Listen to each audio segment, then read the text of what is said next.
right, so we're going to be talking today about the real cost, which is our flagship effort trying to reach the majority of teens in the U.S. who are at risk for using tobacco products. And then give you a little bit of a historical look at not only the rapidly changing prevalence of teens when it comes to tobacco, but looking at the policies too. So, you know, I know, especially colleagues in South Carolina that really spend their life working on tobacco control issues. I know you're very interested in the policies that FDA has been putting in place, so I can touch briefly on those and then obviously answer any questions. And then look into the Real Cost campaign and what we're doing to try to really help drive down the prevalence of youth vaping. So I thought I would start with the most recent 2020 National Youth Tobacco Survey data. It really just came out last month, and we saw some great news and we saw some troubling news. So let me just give you some highlights. So for 2020, we were incredibly happy to see that there was a significant decline in youth e-cigarette use. So in 2019, there was roughly 5.4 million teens who were currently vaping. So that means in the last 30 days. But that number went down, thankfully, in a very statistically significant way to 3.6 million. So while there was 1.8 million fewer youth vaping in 2020, 3.6 million is still a really unacceptable number. And so we're going to continue to try to drive that number down through the real cost and through policy interventions.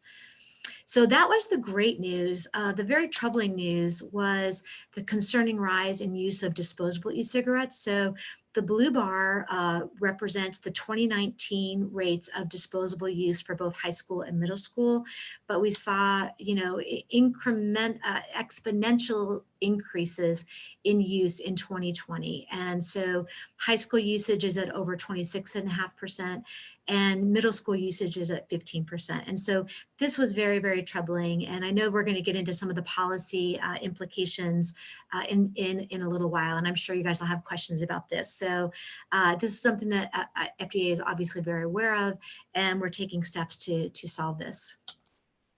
We also see very, very high levels of flavor use. I'm sure it's not lost on you that more than 8 out of 10 current youth e-cigarette users are using flavored e-cigarettes. So this is another policy implementation and consideration that FDA is taking into account. Equally important is the frequency of use. So in the last 30 days, almost 40% of high school students who are current users smoked on more than 20 days in the month. And the reason why this is important is it's really kind of speaking to the level of dependence. So while 40% of the e-cigarette users were more than 20 days, there is an awful lot of e-cigarette users who are using the product every single day. In fact, over 22% are using e-cigarettes every day, which really does speak to a level of dependence that is very worrying. So those are just like a few of the highlights of the NYTS data. Only the e-cigarette data has been released. We're still working with CDC on the full NYTS basically data, and that will hopefully be publishing soon. But this was just a highlight of the e-cigarettes. So let's take a few minutes just to really look at FDA's policies as they pertain to tobacco in 2020. So in the very beginning of last year, so on January 2nd, FDA announced a policy that prioritized enforcement against certain unauthorized flavored e-cigarette products that appeal to children. And so it's important just to kind of, as a frame of reference, all of these products are on the market through an enforcement discretion policy, which means they're not yet legally marketed because they hadn't submitted their applications to us and we hadn't reviewed them to say that they could stay on the market. So what we announced was basically a policy that prioritized enforcement against primarily the cartridge-based products. So on February 6th, the FDA began prioritizing our enforcement against these illegally marketed products that did not have a pre-market authorization. And those specific were any flavored cartridge-based ENDS products, so jewel type products, for every flavor other than tobacco or menthol. And I'm sure you guys will have questions about that. So I'll wait until we get to the end and see where your questions are. We also prioritized enforcement against products for which the manufacturer had failed to take adequate measures to prevent minors from using the product. And that meant that additionally, any ENDS product that FDA saw evidence that they were actually targeting minors, we were taking enforcement action. And so we basically took an enforcement action against Puff Bar and Miley due to their youth marketing practices. And those are just examples. And these were some of the most popular disposable products on the market at the time. So even though we were really prioritizing enforcement against cartridge-based products, if we saw evidence that products that were disposables that were also targeting teens, we took action against them. You might know the date, September 9th. It was a very important date for us because FDA was prioritizing enforcement against any products that did not send us a product application. And I'm going to talk about that in a second. So the September 9th deadline was when all newly deemed tobacco products had to submit their applications to us. And we were able to, say that again? Was that a question? No? Okay. And then join the meeting. Additionally, based on new data, like the one we just talked about for NYTS, it's informing FDA's enforcement and other actions, and flavored disposable ends are now an enforcement priority for the agency. So another really critical piece of what we do is pre-market review of applications. So as I mentioned, applications for pre-market review for all newly deemed products that were on the market as of August 8, 2016, including all e-cigarettes, were required to be submitted to the FDA by September 9th, 2020. So that date has come and gone, and as you can imagine, we received thousands of applications. So for companies that submitted timely applications, FDA is going to continue to exercise enforcement discretion until September 9th, 2021, unless we take a negative action during that time.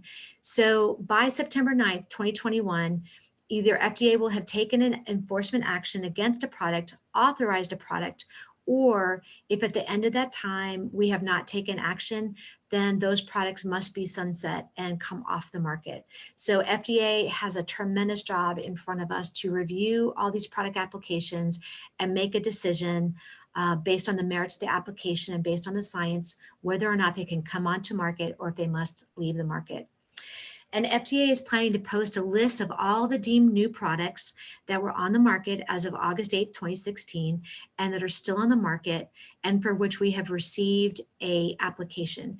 And so we're studiously going through all of the thousands of applications that we've received, and we will publish this list, but we have to be very careful that we publish a list that complies with all federal disclosure laws and regulations. So I know that those in tobacco control, those in the retailer community, they're anxiously awaiting that list, and we are working almost around the clock to be able to publish the list of products that we received an application for. Importantly, FDA is striving to review as many of these applications as possible during this one-year period, and we are therefore allocating our resources to ensure that we're focusing on the products that have the greatest public health impact. It could be because they have the highest market share, or it could be because we think that either it could benefit or potentially harm public health. So while we're looking to really focus our resources on those products that will have the greatest public health impact, we're also committing to being very fair to all companies, regardless of their size. As I'm sure you know, there's a lot of very small mom and pop, primarily e-liquid manufacturers who have never before been regulated by the FDA. So we're trying to be as fair as possible so that everybody has an opportunity to have their application reviewed. And, we're going to be updating the public as often as possible on how we're doing, how many products have been reviewed, how many actions we've been taking, whether they're positive actions or negative actions, so that we can be as transparent as possible over the next coming year. And then I just wanted to take a note on some rules that are also very important. So you guys might have seen that on March 17th, we issued a final rule that will require 11 new cigarette health warnings on cigarette packages and in advertisements to promote greater public understanding of the negative health consequences associated with smoking cigarettes. The proposed rule was issued in August of 2019, and it will now become effective on October 16th, 2021, due to basically we had to make some adjustments on the implementation timeframe due to COVID, but by October 2016, by October 16th, 2021, the warnings should be in place. And those are, as I mentioned, 11 new warnings that are really designed to help improve public understanding of the negative health consequences associated with smoking. So what you're seeing here is just an example of what it would look like on pack and also in ads. And then there is new legislation, Tobacco 21, which I'm sure you're very much aware of. So on December 20th, the president signed into legislation amending the Food and Drug Cosmetic Act and raised the minimum federal age of sale for all tobacco products from 18 to 21. And Congress said it would be implementable immediately. So as of that date, retailers may no longer sell any tobacco products, including cigarettes, smokeless hookah, cigars, pipe tobacco, electronic nicotine delivery systems, or ENDS, which includes e-cigarettes and e-liquids. It's illegal to sell to anyone under the age of 21. And so FDA is currently expecting all retailers to follow the law and take measures to ensure that individuals who are purchasing tobacco products are older than 21, even if that means manually checking their IDs. And FDA has begun utilizing individuals under the age of 21 in all of our nationwide compliance checks through our inspection program to determine if retailers are complying with the new 2021. We did have to take a break during COVID to ensure the safety of the minors as well as the safety of our inspectors, but those compliance checks have since resumed. So that's just a really quick look on some of our policies, and I look forward to answering the questions that you guys have. Now I'm going to shift gears and talk about the real cost and what we're doing to really drive down youth vaping across the nation. So as Rebecca mentioned in my bio, we have been able to see a massive impact on our cigarette prevention efforts.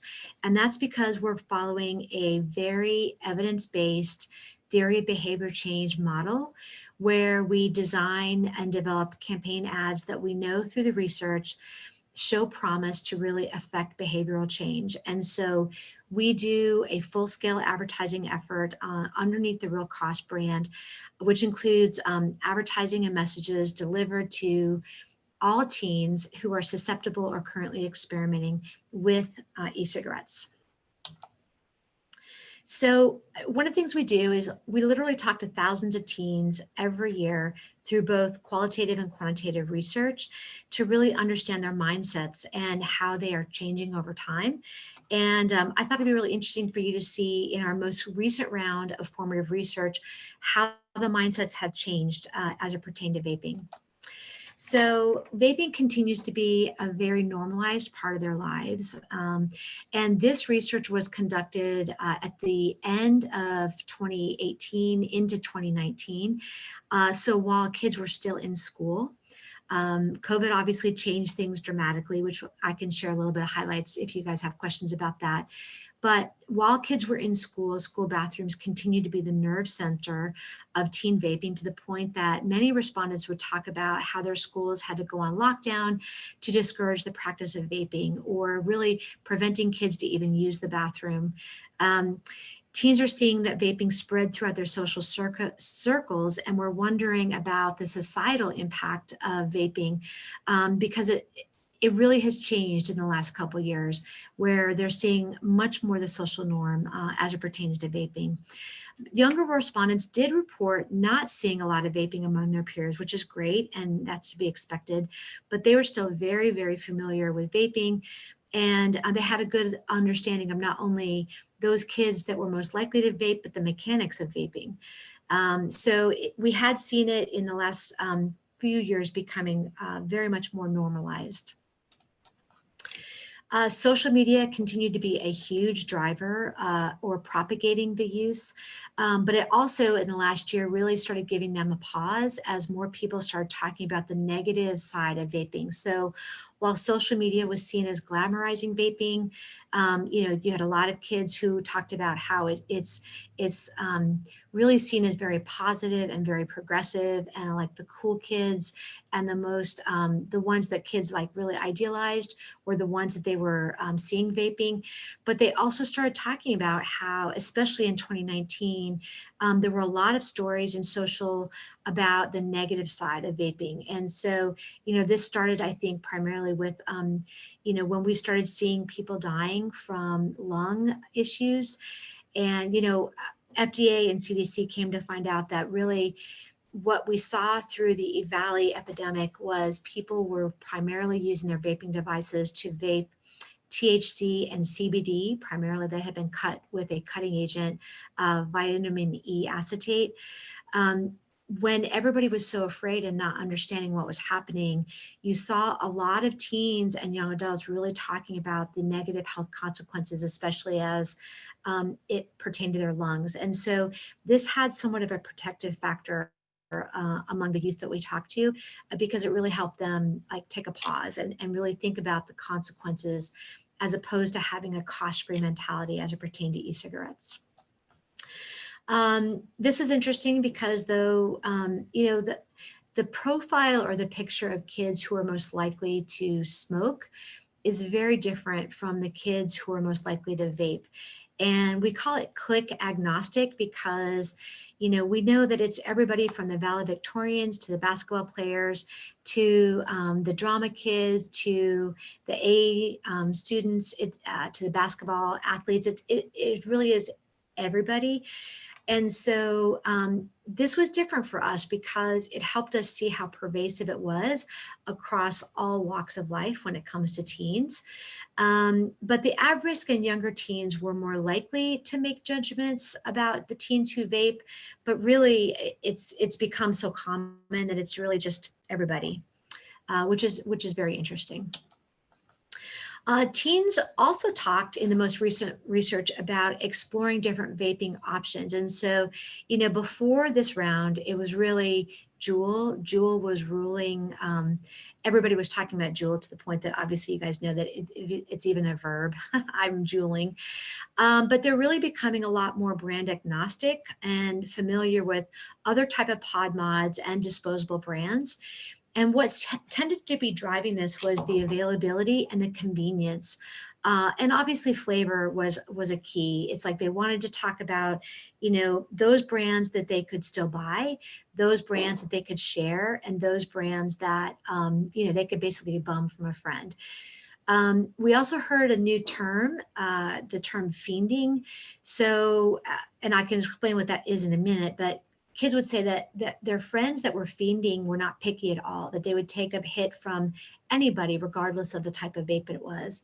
So as you saw through the NYTS data, disposable vapes have gained popularity because they're cheaper, they're easier to find, and they're easier to sell. But some kids also talked about a lot more kids turning to the refillable vapes and the mods as becoming more popular. And so the spectrum of what teens were talking about vaping had really expanded pretty greatly in the last round of research that we did. But also teens started mentioning much more the emotional cost of vaping, the emotional dependence that can result from it, not just the physical. So teens were much more able to talk about their friends who simply just couldn't live without it. They felt really insecure if they did not have their vape in front of them. And that when they can't find their vapes or don't have access to their vapes, they coined the phrase called fiending, which is really, they would describe it as acting angry, emotional, irrational. And some teams started really acknowledging that vapors would exhibit these emotional characteristics throughout their daily life. And, I didn't really go into the quotes that were underneath each picture, but I will focus on this one. So, one teen talked about that she was part of a cheer competition and one of the members of her cheer squad had a panic attack right before they were supposed to go on. And so basically they all had to run into the bathroom so she could hit her Soren before they were able to go out and be part of the competition. And so we used the stories that we heard of the stories of addiction, the stories of dependence, the stories of fiending to develop our round of ads that I'll share with you in just a minute. And so more so than any round of research, addiction was tangible to teens. They were starting to really understand the symptoms of addiction, understand what it meant to be dependent, and they talked about it in a way that they hadn't talked about before. So in prior rounds of research in earlier years, addiction was not something that they took seriously. They would joke about it being associated with being addicted to chocolate or being addicted to their phone. But in this latest round of research, teens agreed that vaping can be very addictive. They wanted to understand not only, though, what it would mean to their developing brain and what it would mean for their moods and their anxiety levels, but they really wanted to understand what the harms were to their lungs. They found anything that we could share with them about the impact on their lungs to be incredibly impactful. And they really wanted us to hit home in somewhat scary and really compelling ways, what it would mean, not only to be addicted, but what this addiction could mean as it pertained to health consequences associated with lungs. So they were just really not willing to ignore addiction anymore like they had been in prior years.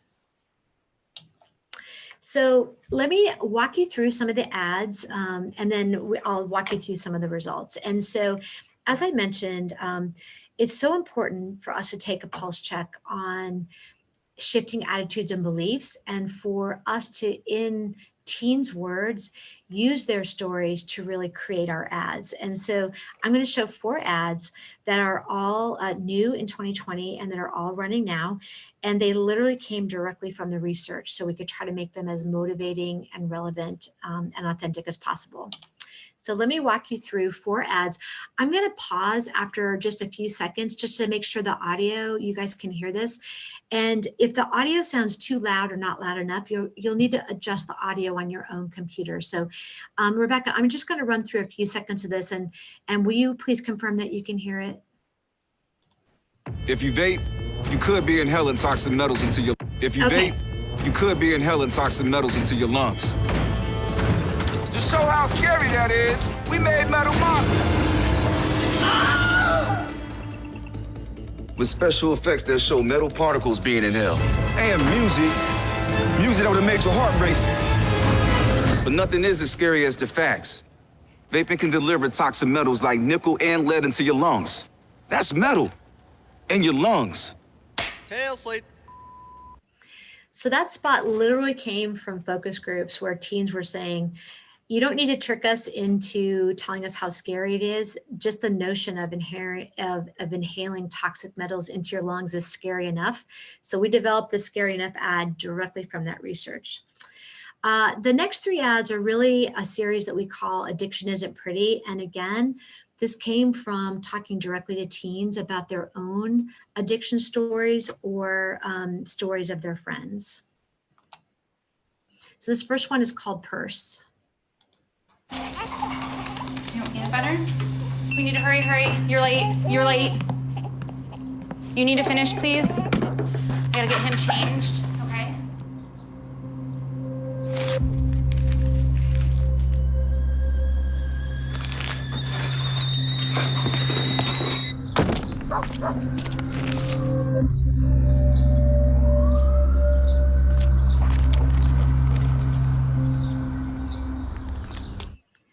I mean, sadly, there are a lot of stories about kids having to, steal from their parents, steal for others, basically sell things like their skateboards, sell their phones to be able to pay for their addiction. And so we thought this was a very compelling way in. The next one, again, another true story. Times during class, and I tell her to talk to him, and it's like, oh, ew.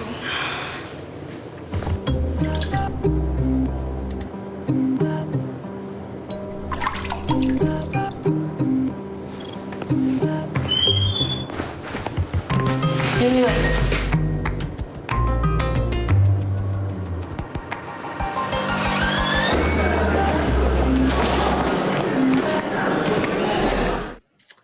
I mean, we would have, you know, teens talk to us about the social consequences, you know, somewhat of the judgment of their friends, because as they're seen fiending, they're doing things that they would normally never, ever do. And that becomes like, hopefully a disruption point to kind of help them to really, you know, get help for their addiction. And the last one I'll show you today Times during class is called Athlete. And this came directly from the cheerleading story. Even though we didn't make it a cheer squad, we made it a basketball team. All right, girls, let's go, let's go. Come on, ladies. Tallulah, come on, the bus is about to leave. Come on, we gotta go.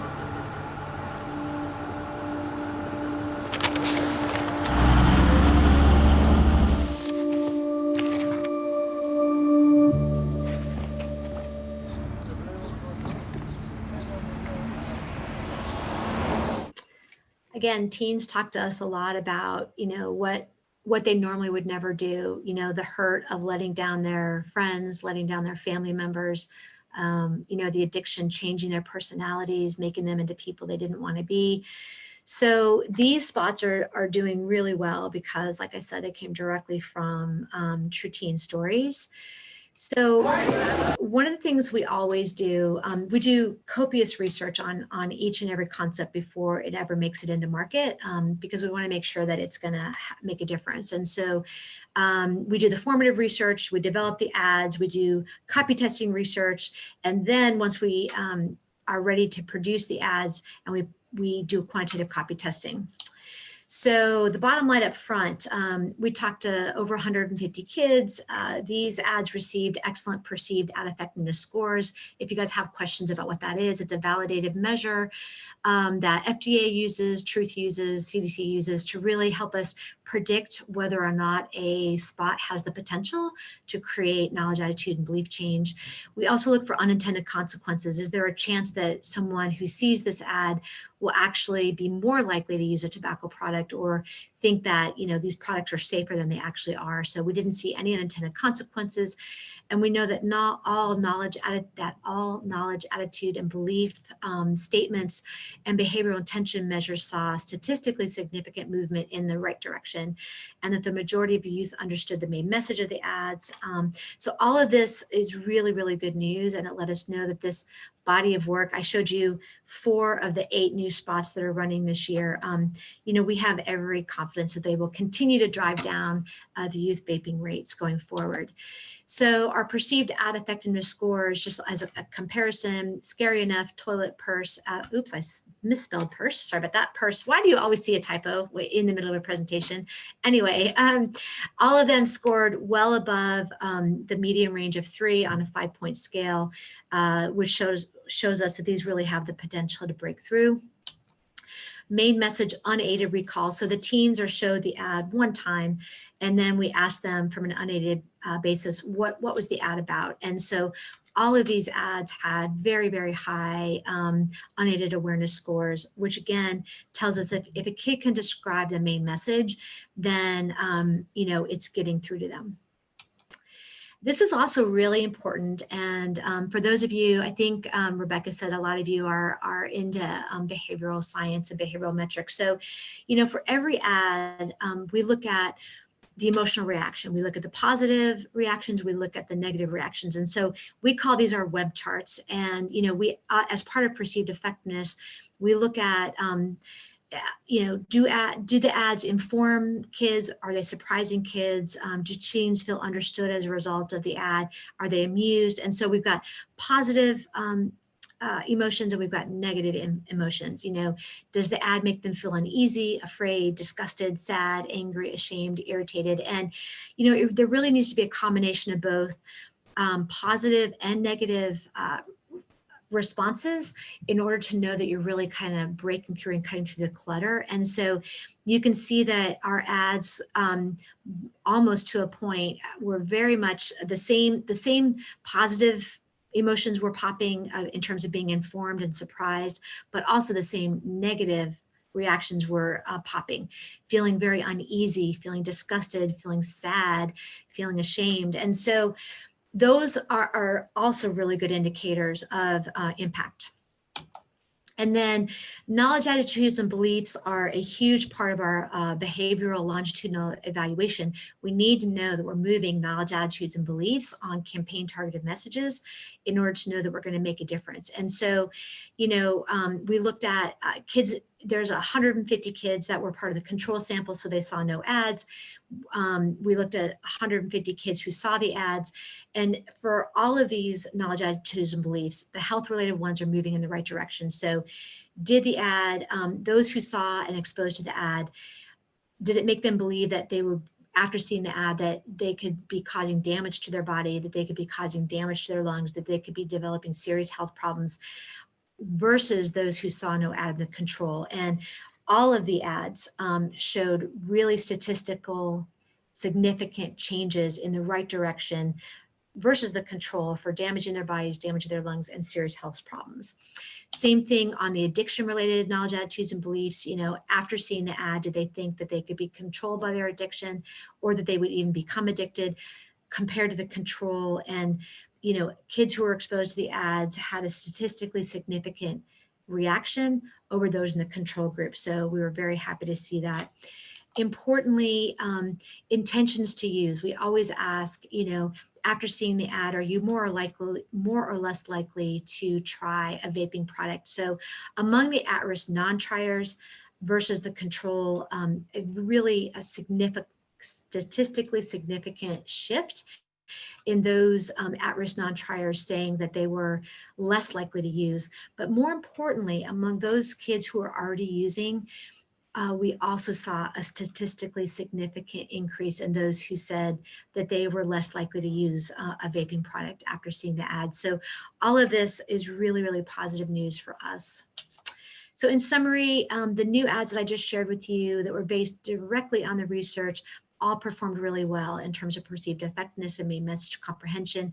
And we didn't see any unintended consequences. So we really believe that this will continue to help drive down the youth vaping rates. So hopefully in 2021, instead of 3.6 million current users, it'll be a lot less. So developing the ads and making sure that they're on point from a research standpoint are really important, but we also have to make sure that the ads will be seen where kids are. And so we have a very sophisticated paid media campaign that allows us to laser target the ads to reach 12 to 17-year-olds via their media passion points. So things like irreverent, snarky comedy, or extreme sports, or gaming, or specific types of music programming, music genres are very popular. Obviously, all the social media platforms, Facebook, Instagram, Snapchat. So basically, we really fish where the fish are. And since this campaign launched in 2018, we've had over 10.5 billion teen impressions. So that means eyes on the messaging since the campaign launched. So we know that our ads are being seen. And we also know that they're being responded to. And this is more important. So since the campaign launched, we've had over 3 million likes, 326,000 shares, and over 76,000 direct comments. And I want to drill down onto the direct comments, especially for those of you that might work in any of the quit lines or any of the, the cessation work.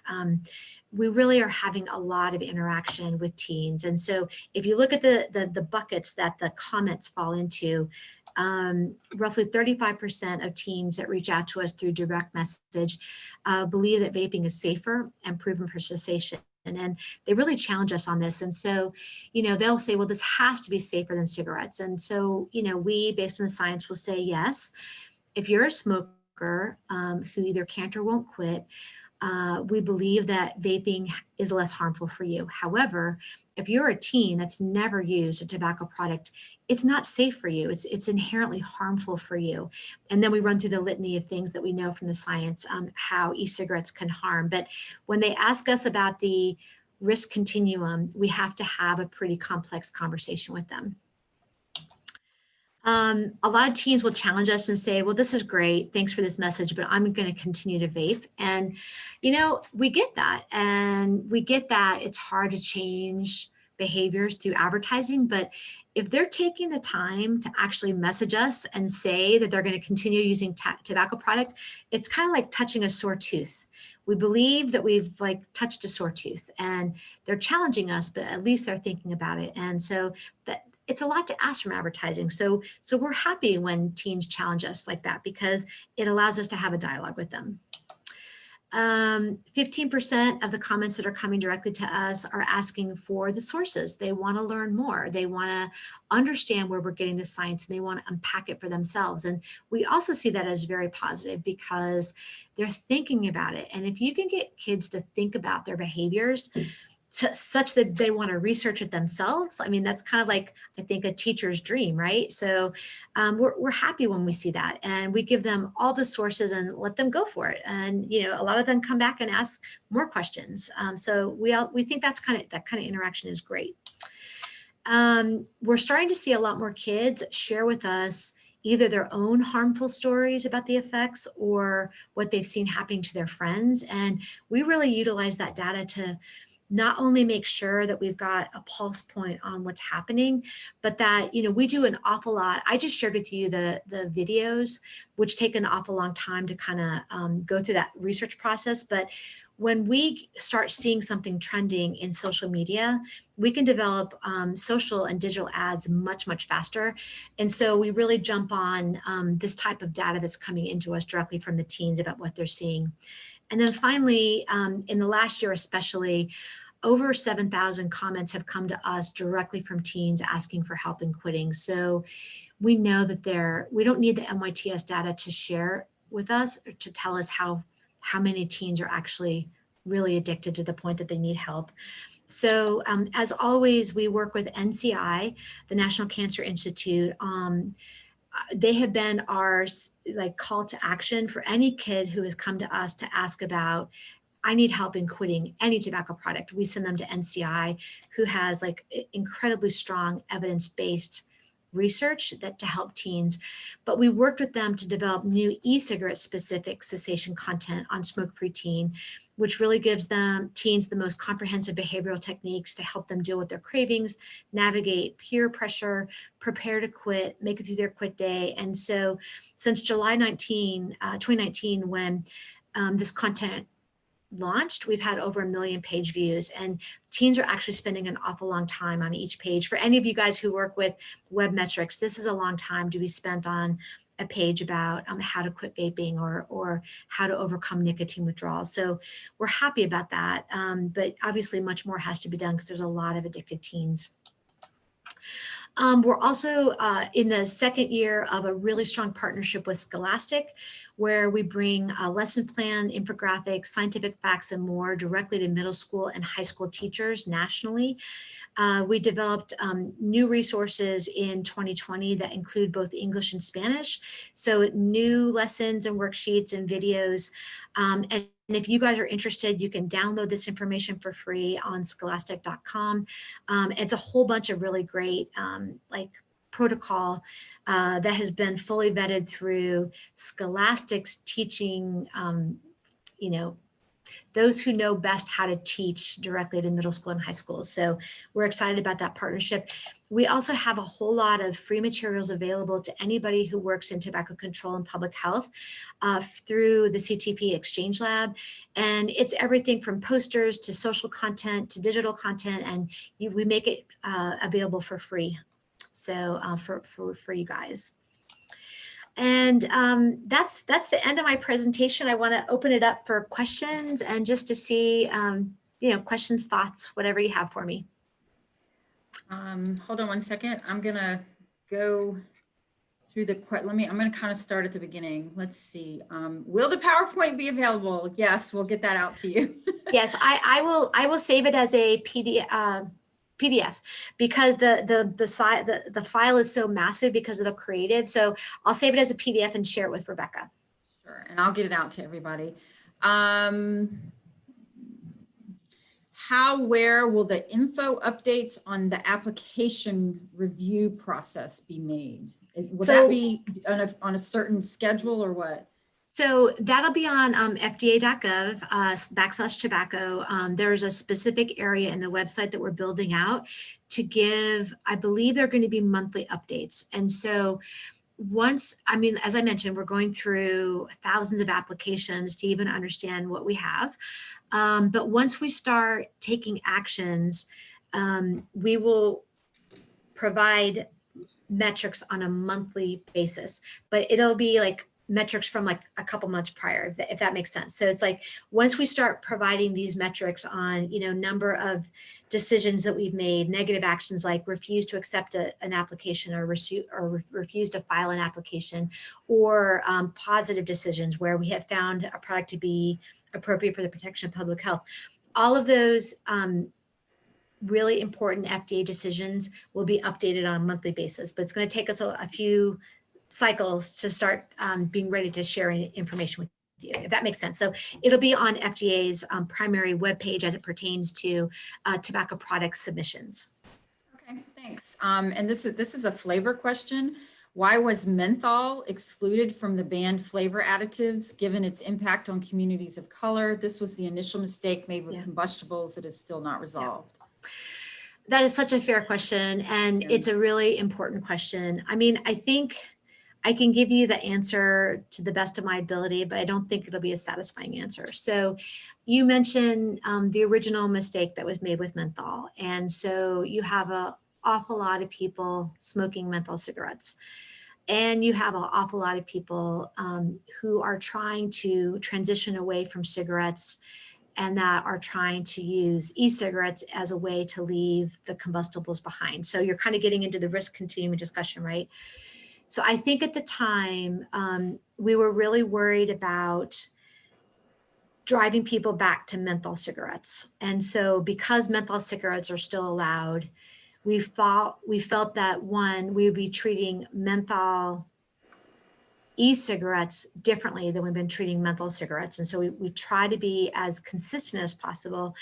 And we try to be, we don't want to drive, if people are exploring e-cigarettes exclusively, we didn't want to potentially drive people back to the combustibles. So that is a completely unsatisfying answer. I know I get asked about menthol everywhere. In fact, Mitch was presenting at the Food and Drug Law Institute today at 11 o'clock, and I listened to his presentation, and he got asked a question about menthol. So I promise you, menthol is something we're very, very aware of, and it's something that, we always take into consideration. But I don't know that I have a better answer than that.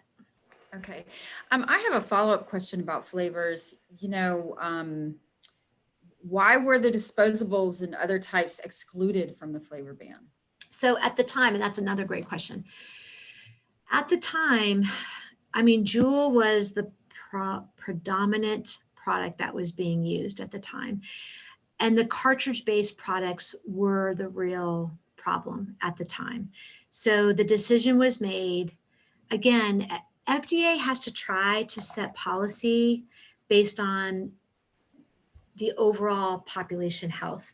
And so we have to weigh what's happening with youth against what's happening with adult smokers and adult vapors. And so to the degree that we can, we try to follow the science at the time to make a policy decision that will be as protective of one audience, but also as helpful to another audience. And so at the time, because it appeared as if where the kids really were the pod mods, the pod-based e-cigarettes like Juul, we chose to make the policy there and try to leave some flavored products on market for adults who are trying to leave e-cigarettes behind.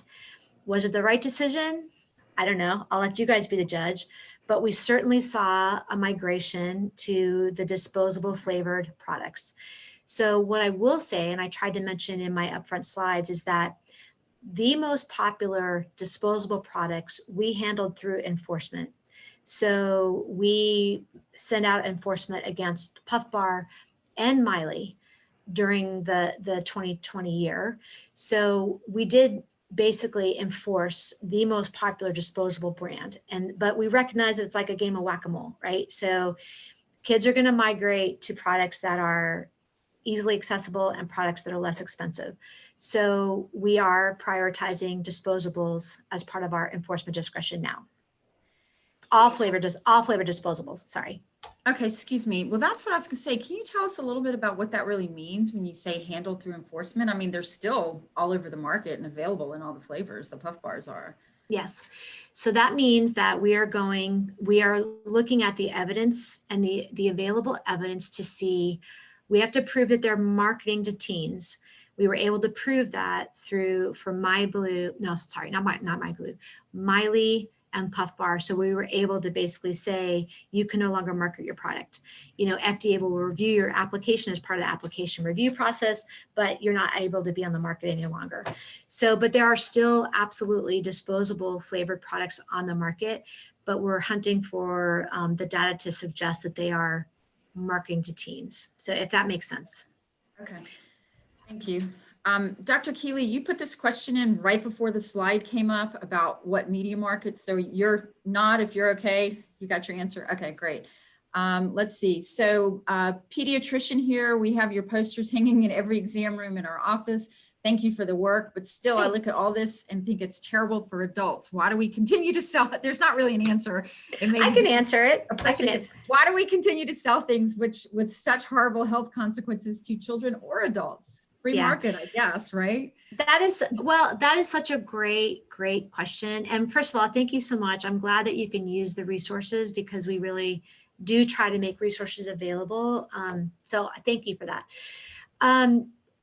I think the answer is a really simple one. Congress did not, when they wrote the law, a bipartisan Congress wrote the law, and it was signed into law by then President Obama. Congress did not allow FDA to make any category of tobacco products illegal. Okay, wait, excuse me one second. Which law specific? The Tobacco Control Act. Thank you, sorry. The Tobacco Control Act, which gave FDA authority over tobacco products. FDA did not have authority over tobacco products until 2009. A bipartisan Congress wrote the Tobacco Control Act. It was signed into law by President Obama. But it was made very clear in the law that we could not make any tobacco product illegal. So that's why they are still legal for sale, is that the law precludes us from making it illegal. But what the law does allow us to do through one of our most important powerful regulatory authorities is to make products less harmful. So through rulemaking, we can change the toxicity in a product. We can change the addictiveness in the product. I mean, you might have heard that we are exploring a rule on basically making cigarettes minimally or non-addictive. That is one of the most powerful applications of the law that we can have. So we can make products less harmful.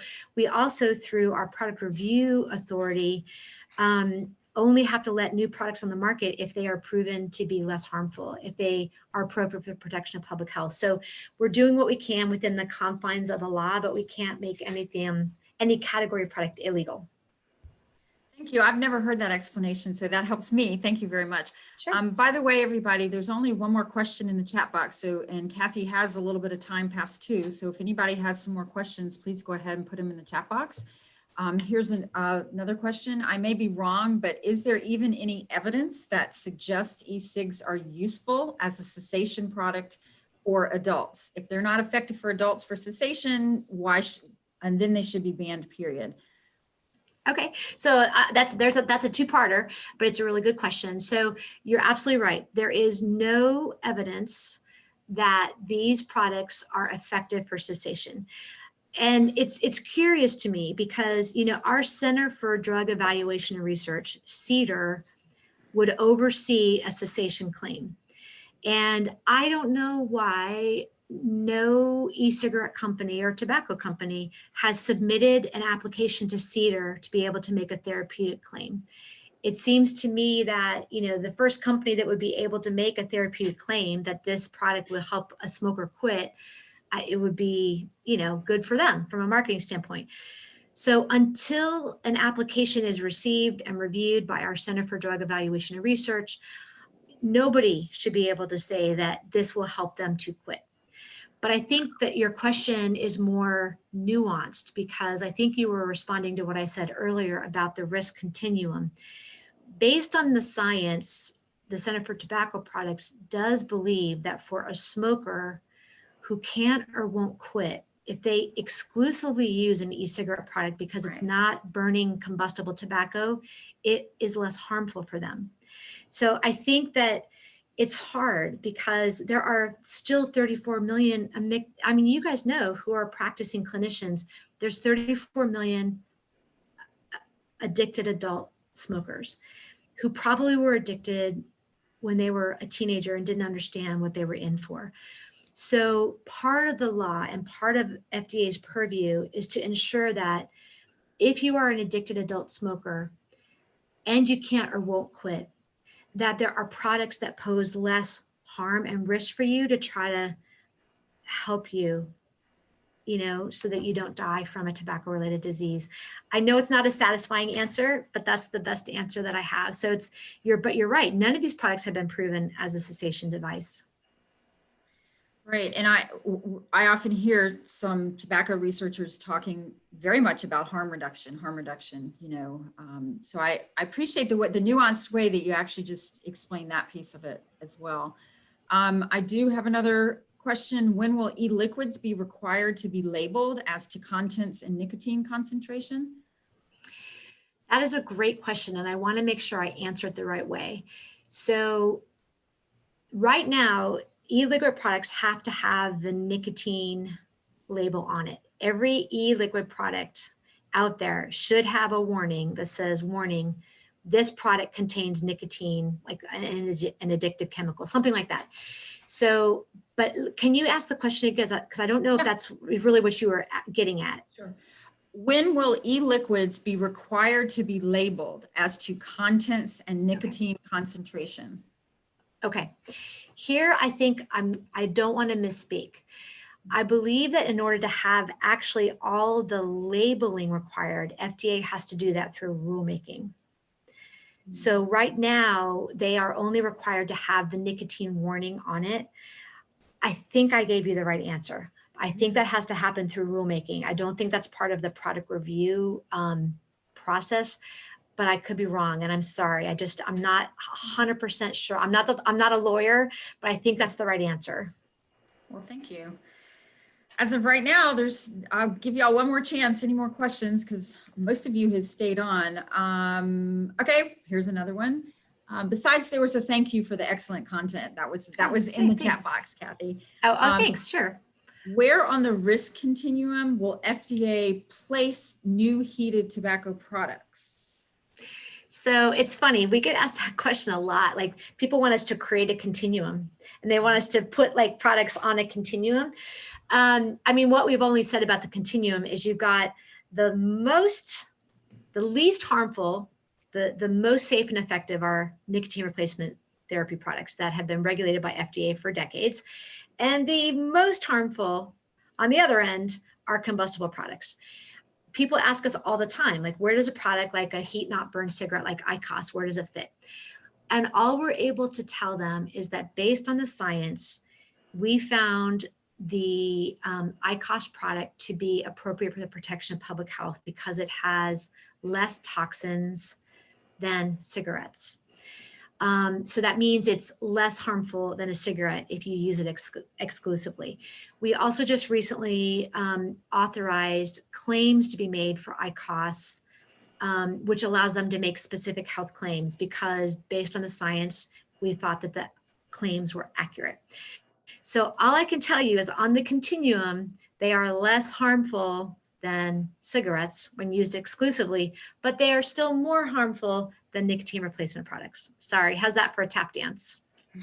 That's good. You did what you need to do. That's okay. So someone just asked me about recording. We are recording this. I'll have to get back to everybody where we're going to have that and make it available, whether we're going to post it somewhere or whether we're just going to send it to attendees. So I will follow up with everybody who attended with that information probably sometime next week. Kathy, anything you want to say to us in conclusion?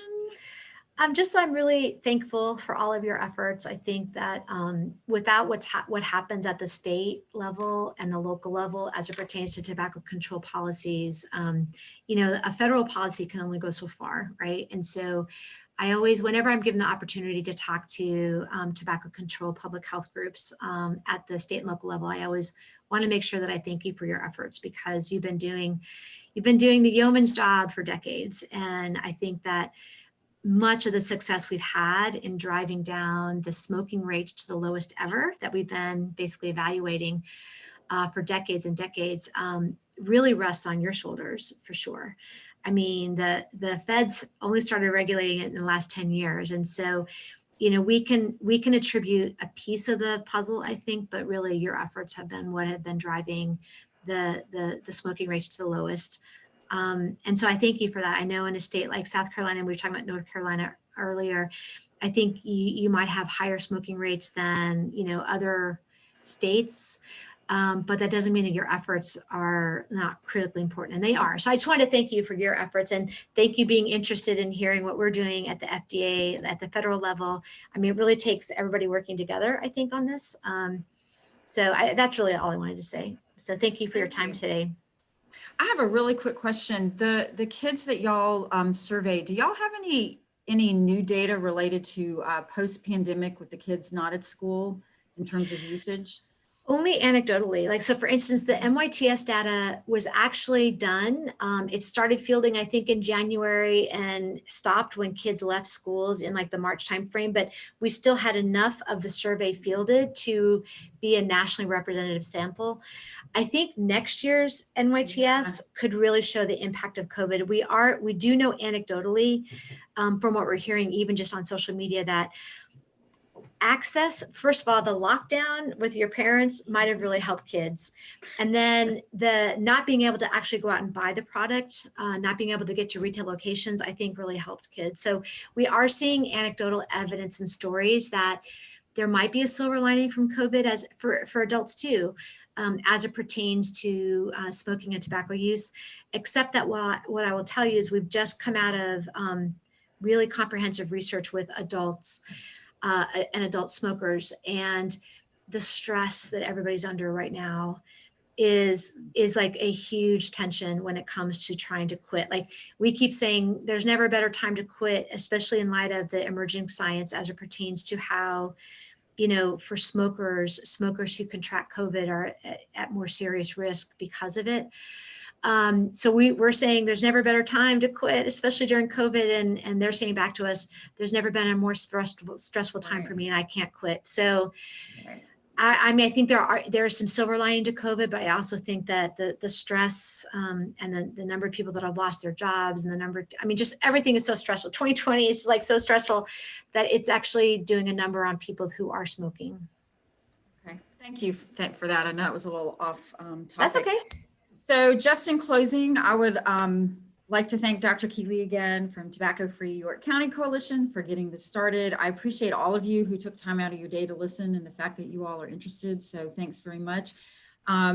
We at Smoke Free SC, after the first of the year, are going to be launching a virtual education program for parents called Vape Talk for Parents. Oh. In fact, I'm piloting it. Great. To a small group of people. So keep your eye out for that, because we're going to have myself, my graduate assistant, and a few volunteers who are willing to give that presentation throughout the state virtually to groups, PTOs, PTAs. But it's really geared toward parents of middle and high schoolers, just to teach the really basic information about why they need to be concerned, why we need them to have vape talks with their kids, and how to have a productive vape talk with their kids. It's just going to be a 30-minute webinar followed by a little bit of Q&A. And so that's coming down the pike. That's something that we're working on. So just to let you all know that, keep your eyes open. But you all who got on here are probably on our email list, so you'll probably see it. And then I also wanted to say, if you're interested in doing a little quit smoking promotion on the Great American Smokeout on November, I never remember exact, 19th, we're going to be doing a social media campaign too. So if you're interested in sharing a little bit of social media around Great American Smokeout, follow us. We're just at Smoke Free SC. If you go in there now, you're not going to see a whole lot. We haven't been active in a while, but we are working on a campaign for that if you guys want to spread it around on the Great American Smokeout. And then after that, Kathy, I thank you so very much. This has been really informative. It's been great to meet you and to hear your perspective. And Kathy and Dr. Keeley, y'all want to just stay on for 2 minutes after everybody exits? So bye, everybody. Thank you. I'll be in touch about, sorry? That's an excellent presentation. Oh, great. Thanks. Thanks. And I'll be back in touch about slides and video. Thank you so much. Bye. Take care. Be safe. Yeah, feel free to unmute yourself if you need to right now. Hey, Mags.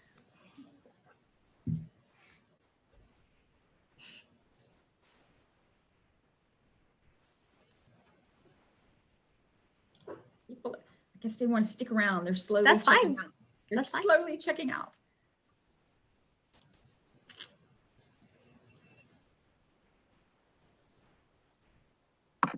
Kathy, I had a question for you. Sure. Is the funding for the Center for Tobacco Products secure in a sense, or is it vulnerable to federal budget big swings from one fiscal year to the next? No, it's secure. It's written into law.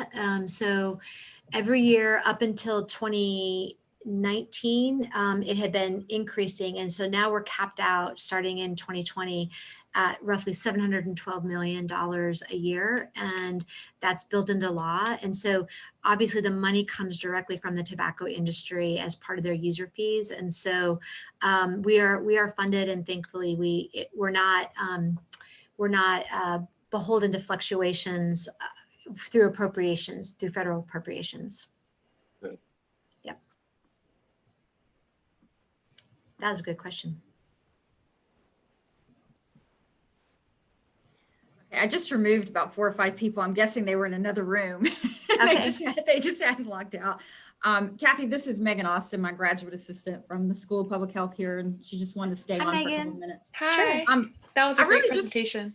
Oh, Yeah, that thanks. was good. Thanks. So the funny thing is I've been working for the last 2 weeks to wrap up and finalize my Vape Talk for Parents presentation. Like, oh, I need that slide. I need that data. Yeah, 'cause yeah, I'm yeah. doing it tomorrow. And I'm like taking a picture, and then I'm like, okay, we got to throw it in there today, because there was just a few places where we had a couple gaps that we just weren't sure what we wanted to say. And so Okay. that was really helpful, actually. Awesome. That's great. Yeah. But I wanted to thank you. I thought that was so informative. Oh, good. Dave, I'm assuming you got what you originally had hoped for. Yeah, and I think the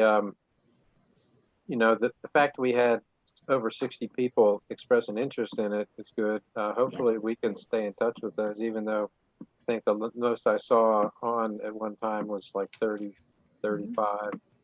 So, but the material is excellent, and I'm glad we recorded it, because I'm sure there'll be some folks who will want to see it. Great.